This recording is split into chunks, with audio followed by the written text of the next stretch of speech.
আসসালামু আলাইকুম সম্মানিত দেশ এবং প্রবাসের ভাই বোনেরা, খুবই ইম্পর্টেন্ট ভিডিও। বিশেষ করে যারা বর্তমান প্রবাসে আছেন তাদের জন্য ভেরি ভেরি ইম্পর্টেন্ট, খুবই গুরুত্বপূর্ণ কিছু তথ্য আপনাদের জন্য নিয়ে আসলাম। সেটা হচ্ছে প্রবাসী কার্ড সম্পর্কে, রেমিটেন্স কার্ড সম্পর্কে। বর্তমান সরকার যে ঘোষণা করেছে যে আগামী 2 মাসের ভিতরে যে আপনাদেরকে যে রেমিটেন্স কার্ডটি দেওয়া হবে তার 1 মাস কিন্তু প্রায় শেষ হয়ে গেল, আর 1 মাস আছে। তার মানে এই রানিং মাস, এই জুন মাসের ভিতরেই আপনারা রেমিটেন্স কার্ড পেতে যাচ্ছেন, যেটাকে বলা হচ্ছে প্রবাসী কার্ড।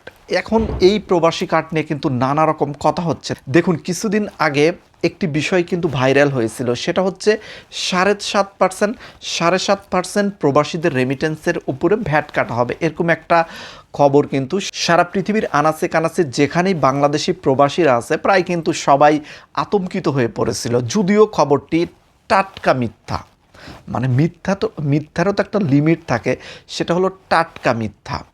আপনারা দেখতে পাচ্ছেন স্ক্রিনে 2023 সালের একটি আইন অনুযায়ী এটা মূলত আওয়ামী লীগ সরকারের আমলে ধার্য করা 7.5% যে ট্যাক্স, সেটা আর রেমিটেন্স কাদের জন্য, সেটা হচ্ছে যেমন মানে যারা ফিনান্সিয়াল করে ইনকাম করেন বা অনলাইনে কাজ করে টাকা ইনকাম করেন, ইউটিউব ফেসবুক থেকে শুরু করে তাদের জন্য এটা বরাদ্দ। এটা কিন্তু 2023 সাল থেকে চলে আসতেছে।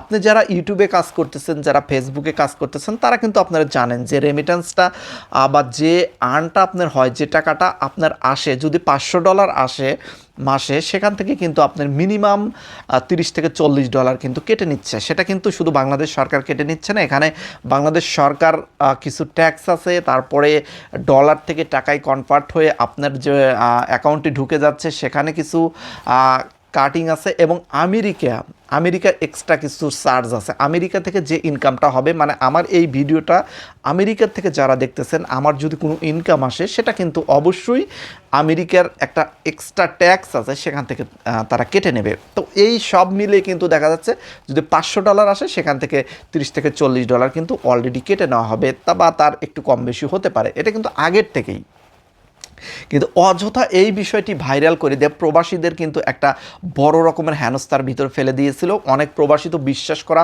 শুরু করে দিয়েছিল প্রবাসী রেমিটেন্স পাঠাবে, সেখানে 2.5% প্রণোদনা আছে, মানে আপনি 1 লাখ টাকা পাঠালে 2,500 টাকা আপনাকে সরকার বাড়তি দেবে। সেটা তো দীর্ঘদিন ধরে আওয়ামী লীগ সরকার আমলেও আপনারা পেয়েছেন, ইউনূস সরকারের আমলেও আপনারা পেয়েছেন, এখনও পাবেন। আমি এর আগেও একটি ভিডিও আপনাদেরকে দিয়েছিলাম, সেখানে বলেছিলাম যে দেখেন, এই বিষয়টি বলার সাথে সাথে যে আপনারা ভুল বুঝতেছেন, এখানে 7.5% ট্যাক্স প্রবাসীদের রেমিটেন্সের উপরে ধার্যকৃত নয়। তো এটা স্পষ্ট করে দিয়েছিলাম। এটা তো এখন তো আপনারা প্রমাণ পেয়েছেন, এটা মিথ্যা, যে এটা তো প্রমাণ হয়েই গেছে। তো বিষয় হচ্ছে এইটা না, আমি যে বিষয়টি কথা বলতেছিলাম সেই বিষয়ের কথা বলতে গিয়ে এটা চলে আসলো, সেটা হলো প্রবাসী কার্ড। দেখেন, প্রবাসীদেরকে সুযোগ সুবিধা বৃদ্ধি করে দেওয়ার জন্য কিন্তু প্রবাসী কার্ড দেওয়া হচ্ছে। সেখানে কিন্তু একটি জিনিস অ্যাড করার কথা কিন্তু সরকার ভাবতেছে, সেটা হচ্ছে বর্তমানে 2.5% যে প্রবাসীদেরকে প্রণোদনা দেওয়া হয়, সেটা 5%-এ বৃদ্ধি করার পরিকল্পনা করতেছে সরকার। যদি এটা সম্ভব হয়, সরকারের ভিতরে আলোচনা চলতেছে, তাহলে কিন্তু প্রবাসী কার্ড দেওয়ার পরে সেখানে 5% প্রণোদনা যুক্ত করে দেওয়া হতে পারে। এই বিষয়টি শুধু বর্তমান বিএনপি সরকারের আমলেই কিন্তু এটা আলোচনা হয়নি। ডক্টর ইউনূস সরকার যখন প্রথম আসলো তখনও কিন্তু এটা নিয়ে আলোচনা হয়েছিল যে 5% প্রণোদনা দেওয়া হবে রেমিটেন্স কার্ডের মাধ্যমে। আপনারা দেখেছেন টিভি নিউজ থেকে শুরু করে সব নিউজ চ্যানেলগুলোই কিন্তু এই কথাগুলো বলেছিল যে প্রবাসীদেরকে একটি রেমিটেন্স কার্ড দেওয়া হবে এবং সেখানে 5% প্রণোদনা যুক্ত করা হবে। এটা আপনারা অবশ্যই অবগত আছেন। এই বিষয়টি নিয়ে কিন্তু আমিও একাধিক ভিডিও বানিয়েছিলাম। তো বর্তমান তারেক রহমানের কাছে যদি প্রবাসীদের ভালো চাই এরকম লোক যদি থাকে, তাহলে অবশ্যই এটা পাস হয়ে যাবে। আর যদি মন্ত্রণালয়ের এরকম লোক থাকে যারা প্রবাসীদের ভালো চায় না, তাহলে তারা কাজটা ঠেকে দিতে পারে। তবে প্রবাসী কার্ড হবে, প্রবাসী কার্ড আপনারা আগামী এই 1 মাসের ভিতরেই আপনারা পেতে যাচ্ছেন। তো প্রবাসী কার্ড আপনারা কবে পাবেন, কিভাবে পাবেন, এই বিষয়টি নিয়ে আমার কাছে অনেকেই প্রশ্ন করেছিলেন। প্রবাসী কার্ড আসলে আপনারা প্রবাস থেকেই পাবেন। অনেকেই আমার কাছে প্রশ্ন করেছিলেন যে যারা দেশে অলরেডি চলে গেছে তারা প্রবাসী কার্ড পাবে কিনা। এটা এখন পর্যন্ত সরকার ক্লিয়ার কোনো সিদ্ধান্ত দেয়নি। তো এখানে হয়তো কার্ড দেওয়া শুরু হলে এই বিষয়টি বলা যাবে আপনাদেরকে, যে যারা অলরেডি বিদেশ জীবন শেষ করেছেন, বাংলাদেশে অবস্থান করতেছেন, তাদেরকে কোনো প্রবাসী প্রবাসী কার্ড দেওয়া হবে কিনা। তবে এখানে বিষয় হচ্ছে কি, আপনারা যারা বাইরে আছেন তারা বৈধ পথে যারা রেমিটেন্স প্রেরণ করেন তারা কিন্তু আগে প্রবাসী কার্ড পাবেন। আর অবৈধ পথে তাদের কাছে কিন্তু সরকারি লিস্ট সেভাবে নেই, তারা কিন্তু প্রথমত প্রবাসী কার্ড পাচ্ছেন না। তাদের জন্য ব্যবস্থা করতেছে সরকার, সেটা হচ্ছে অবৈধ যারা প্রবাসীরা আছেন তাদেরকে বৈধ করার জন্য সরকার প্ল্যান করতেছে। যে দেশেই আপনি অবৈধ আছেন না কেন, সৌদি আরব বলেন, কুয়েত, দুবাই বা যে কোনো দেশে হন না কেন, আপনার যদি আগে বৈধ পথে ছিলেন এবং সেখান থেকে আপনি অবৈধ হয়ে গেছে, এরকম যদি সমস্যা হয়ে থাকে তাহলে সরকার বৈধ করার জন্য সেই দেশের সরকার বা মন্ত্রণালয়ের সাথে আলোচনা করবে। তবে যারা অবৈধভাবে ঢুকে গেছেন, যেমন আপনি অবৈধ ভিসাতে চলে গেছেন সেই দেশে, আপনার কখনোই বৈধ সিভিল আইডি কার্ড বা সেই দেশের আকামা বলেন বা সেই দেশের কার্ড সেটা ছিল না, তখন কি হবে, আপনার সেখানে বৈধ হতে পারবেন না। বৈধ ছিলেন কিন্তু পরবর্তী টাইমে আইনের জটিলতা বা নানা রকম সমস্যায় পড়ে আপনি অবৈধ হয়ে গেছেন, তাদের জন্য সুখবর আসতেছে। সরকার প্রবাসী কার্ড প্রদান করবে, এই জুন মাসের ভিতরই শুরু হয়ে যাবে এবং এই প্রবাসী কার্ড দেওয়া যারা বৈধ পথে রেমিটেন্স প্রেরণ করেন বা বৈধ আছেন তাদেরকে দেওয়া শেষ হলেই অবৈধদেরকে বৈধ করে দেওয়া শুরু করবে বাংলাদেশ সরকার। এটা সিদ্ধান্ত নেওয়া হয়েছে কেন? কারণ প্রচুর পরিমাণ অবৈধ প্রবাসী বাংলাদেশের বাইরে আছে, তারা হুন্ডিতে টাকা প্রেরণ করেন, তারা বৈধ পথে টাকা প্রেরণ করতে পারেন না, যার কারণে কিন্তু বাংলাদেশের রেমিটেন্স হিসাবে এটা যুক্ত হয় না। তো যদি এটা সরকার করতে পারে, সরকারের কিন্তু এখানে বড় একটা লাভ আছে। আমিও এই বিষয়টি বারবার সরকারের কাছে অনুরোধ করেছিলাম, এই বিষয়টি নিয়ে তথ্য পাওয়া গেছে, মন্ত্রণালয় এই বিষয়টি নিয়ে কাজ করবে বলে প্রতিশ্রুতি দিয়েছেন।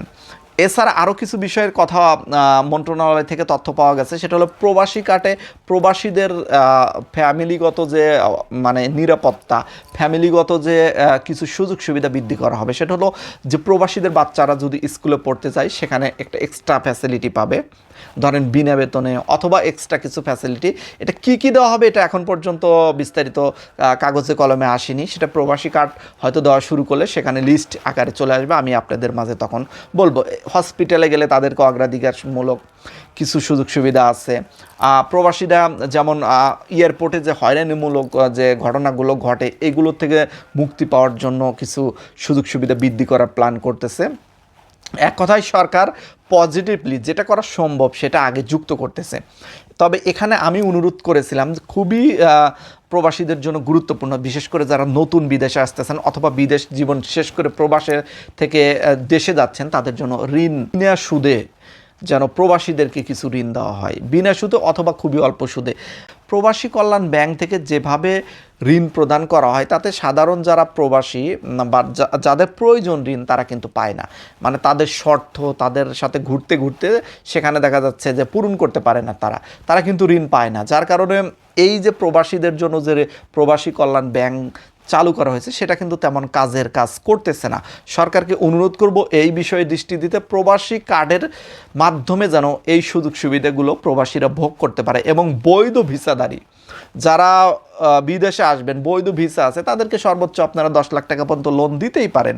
আপনারা বৈধ ডকুমেন্টস রেখে তারপরে লোন দিন এবং আপনারা অবশ্যই আপনারা লোন দিয়ে যখন একটা মানুষকে বিদেশে প্রেরণ করবেন সেখানে রেমিটেন্স তো বাংলাদেশেরই লাভ, আপনারা কিস্তি আকারে সেখান থেকে কেটে নিতে পারবেন। সেই ভাইটিরই উপকার হবে এবং আপনাদেরও উপকার হবে, মানে দেশের উপকার হবে আর কি। তো এছাড়া আরও কিছু প্ল্যান করতেছে সরকারের কাছে আমরা অনুরোধ করব যে এই প্রবাসী কার্ডের ভিতরে আমাদের কিছু নির্দিষ্ট দাবি আছে, সেগুলো যেন ইনক্লুড করা হয় বা সেগুলো যেন এখানে যুক্ত করা হয়। যেমন বিনা জামানতে বা বিনা সুদে লোন, আমরা একটা পেনশনের দাবি করি, সেই পেনশনটি যেন এখানে যুক্ত করা হয়। যদিও এই পেনশন বিষয়ে স্বয়ং তারেক রহমান নিজে ডিক্লেয়ার দিয়েছিলেন যে প্রবাসীদেরকে পেনশন দেওয়া হবে, এই প্রবাসী কার্ডের মাধ্যমে যুক্ত করার জন্য অনুরোধ করতেছি পেনশন ব্যবস্থা। এছাড়া আরও কিছু প্রবাসীদের সমস্যা আছে, সেটা হয়তো এই প্রবাসী কার্ডের মাধ্যমে সমাধান করা সম্ভব না, কিন্তু সরকারিভাবে উদ্যোগ নিতে হবে। সেটা হচ্ছে প্রবাসীদের যে ভিসার বিষয়টা, বাইরে আপনি আসবেন, একটা লোক বাইরে প্রেরণ করবেন, সেখানে কিন্তু ভিসা আপনাকে দিতে হবে, মানে ভিসার যে দাম বা ভিসা এজেন্সিগুলো যে দুর্নীতি করে এগুলো থেকে মুক্ত করতে হবে। কেন নয়, আপনি সৌদি আরবে যেতে আপনার 5 লাখ টাকা থেকে 7 লাখ টাকা পর্যন্ত লেগে যাচ্ছে, 4 লাখ থেকে 5 লাখ বর্তমান লাগতেছে, আগে 7 লাখ পর্যন্ত, একটা সময় 7 লাখও লেগেছিল। কুয়েত আসতেও কিন্তু অনেক টাকা আপনাদের লাগতেছে, মালয়েশিয়া যেতেও লাগতেছে, দুবাই যেতে লাগতেছে। এক কথায় বর্তমান যেটা রেট এটা কিন্তু আসলে ভিসার দাম নয়, ভিসার দাম কিন্তু অনেক কম, কিন্তু মাঝখানে দালাল ভুক্তভোগীরা যারা আছেন, এজেন্সি দালাল, এরা কিন্তু টাকা খেয়ে কিন্তু ভিসার দাম কিন্তু অনেকটা বৃদ্ধি করতেছে। এই যে সমস্যা, এটা কিন্তু খুবই কঠিন একটা সিন্ডিকেট আছে এখানে। ডক্টর ইউনূস সরকার যখন আসলো তারাও কিন্তু এটাকে সিন্ডিকেটটা ভাঙতে পারেনি। তো তারেক রহমানকে অনুরোধ করব, আপনার ভালো পজিটিভ চিন্তা ভাবনা আছে, আপনাকে আমরা সাপোর্ট করব, আপনারা এই বিষয়টি নিয়ে কাজ করুন। অন্তত এক ধাপেও যদি সমস্যার সমাধান না করতে পারেন, আপনার দীর্ঘ 5 বছর সুযোগ আছে। আপাতত আজকে এই 2026 সালে আমি কথা বলতেছি, এখন যদি সৌদি আরব আসতে 5 লাখ টাকা লাগে, আপনি 5 বছর পরে এমন কাজ করে যান যেন তখন আসতে 1 থেকে 1.5 লাখ বা 2 লাখ টাকা লাগে। কুয়েতের ক্ষেত্রেও সেম, বা প্রত্যেকটা দেশের ক্ষেত্রেও 1 থেকে 2 লাখ টাকার ভিতরে যেন প্রত্যেকটা প্রবাসী বিদেশে এসে কাজ করতে পারে। কারণ কি, এখানে ওয়ার্কিং ভিসাতে কিন্তু প্রবাসীরা আসতেছে, এখানে কিন্তু কোনো প্রকার ফ্যাসিলিটি বা এখানে বিলাসিতা করার জন্য আসতেছে না। যে মানুষটা ওয়ার্কিং বা কাজের ভিসাতে যাচ্ছে, সে কেন এত টাকাটা যাবে চিন্তা করুন। কই কই ইন্ডিয়া থেকে, শ্রীলঙ্কা থেকে অথবা অন্য অন্য দেশ থেকে তো এত টাকা লাগে না, কেন বাংলাদেশ থেকে লাগবে? এই দুর্নীতি কেন ভাই? এগুলো দূর করতে হবে। সরকারকে অনুরোধ করব। সিন্ডিকেট খুবই কঠিন সিন্ডিকেট, এটা আমার যথেষ্ট ধারণা আছে, এই বিষয় নিয়ে আমি কাজ করেছি। সরকারকে তবুও অনুরোধ করব যে এই সিন্ডিকেট ভাঙতে হবে। আপনি নিজের দলের ভিতরের লোক এই সিন্ডিকেটে জড়িত থাকবে, এটা শিওর। কারণ এই সিন্ডিকেটটা সরকারের দলের লোকই পরিচালনা করে যখন যেটা ওঠে। ডক্টর ইউনূসের সরকারের সময়ও অনেকেই সুযোগ সুবিধা নিয়েছেন, বিশেষ করে যারা সরকারের মানে ভিতরে ছিলেন, তারা কিন্তু এই সিন্ডিকেট পরিচালনা করছেন। আওয়ামী লীগের সময়ও সেম কাহিনী। বর্তমান বিএনপি সরকার এসেছে, তারা কিন্তু সিন্ডিকেটটা ঠিকই ওই জায়গাতেই রাখবেন, কিন্তু ভাগ বাটোয়ারা একটু বৃদ্ধি পাবে অথবা অঙ্কটা একটু পরিবর্তন হবে। এই যে সিস্টেম, এই সিস্টেমটা পরিবর্তন করতে হবে, সিন্ডিকেট দূর করতে হবে। ভিসা যেন বাংলাদেশিরা 1 লাখ টাকার ভিতরেই যেন নিতে পারে, এই ব্যবস্থা করতে হবে। সরকারের কাছে এই অনুরোধ করতেছি, প্রবাসী কার্ড আপনারা দেন, এটাকে সাপোর্ট করি। সাথে সাথে প্রবাসীদের এই বিষয়টি নিয়েও লক্ষ্য রাখবেন। প্রিয় ভাই বোনেরা, আমার সাথে আপনারা একমত আছেন কিনা কমেন্ট সেকশনে লিখে যাবেন, এবং আপনাদের যদি কোনো বিষয়ে বলার থাকে, পরামর্শ থাকে সরকারকে দেওয়ার মতো, অবশ্যই কমেন্ট সেকশনে লিখে যান। আমি পরবর্তী ভিডিওতে আপনাদের প্রশ্ন উত্তর দেব এবং সরকারের কাছে এই দাবিগুলো উপস্থাপন করব। আজকের মতো বিদায়, সবাই ভালো থাকবেন। আল্লাহ হাফেজ।